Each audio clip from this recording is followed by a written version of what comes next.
there is a very mid-Victorian toilet, and I've said if they ever want to take it out, I would actually walk on bended knees again. It's the old-fashioned one with a chain. You ever have these in here? Yes. Yes.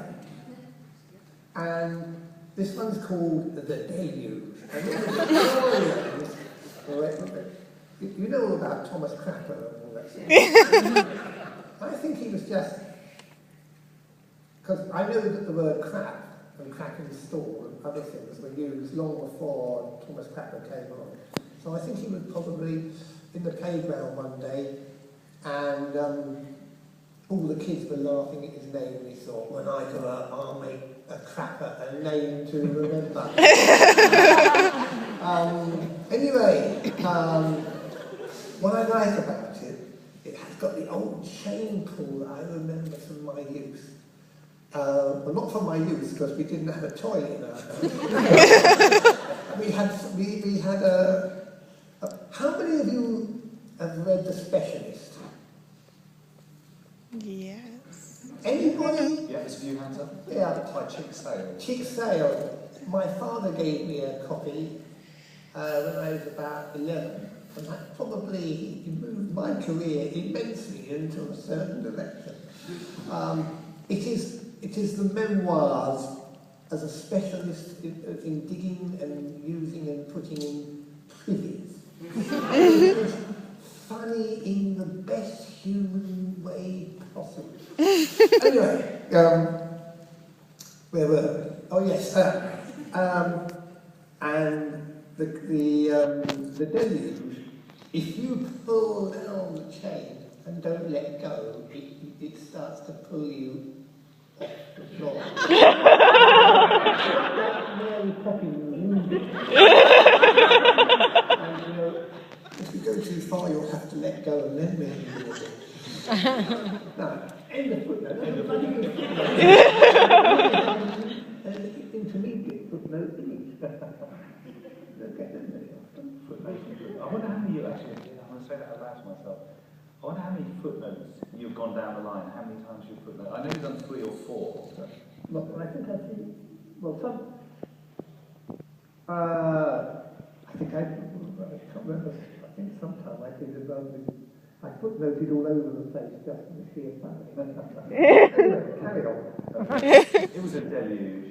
The drains and sewers were overflowing, throwing up, regurgitating, as it were, the debris of muck, slime and filth.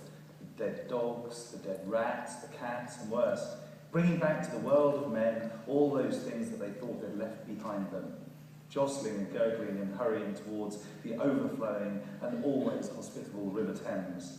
Sorry, what I love about your writing, there's a little bit in there you have to think about, and it's a nice little nod. If you know your humour, I'll say it one more time, and then, so there we are. Bringing back up to the world of men all those things that they thought they'd left behind them. About the second or third read, I thought, oh, I know what you've done. You get value for money, you think you've got it all, and oh, he's talking about shite. There's me, Mr. Subtle. There we are. Jostling and gurgling and hurrying towards the overflowing and always hospitable River Thames, bursting its banks, bubbling and churning like some nameless soup, boiling in a dreadful cauldron, the river itself gasping like a dying fish. But those who know always said about the London rain that, try as it might, it would never, ever clean this noisome city, because all it did was show you another layer of dirt. And on this dirty night, there were appropriately dirty deeds that not even the rain could wash away. A fancy 2-horse coach wallowed its way along the street, some piece of metal stuck near an axle, causing it to be heralded by a scream. And indeed there was a scream, a human scream this time, as the coach door was flung open and a figure tumbled out into the gushing gutter, which tonight was doing the job of a fountain. 2 other figures sprang from the coach, cursing in a language that was as colourful as the night was dark and even dirtier. In the downpour, fitfully lit by the lightning, the first figure tried to escape but tripped, fell, and was leaped upon with a cry that was hardly to be heard in all the racket, but which was almost supernaturally counterpointed by the grinding of iron. as a drain cover nearby was pushed open to reveal a struggling and skinny young man who moved with the speed of a snake. "You let that girl alone," he shouted. There was a curse in the dark, and one of the assailants fell backwards with his legs kicked from under him.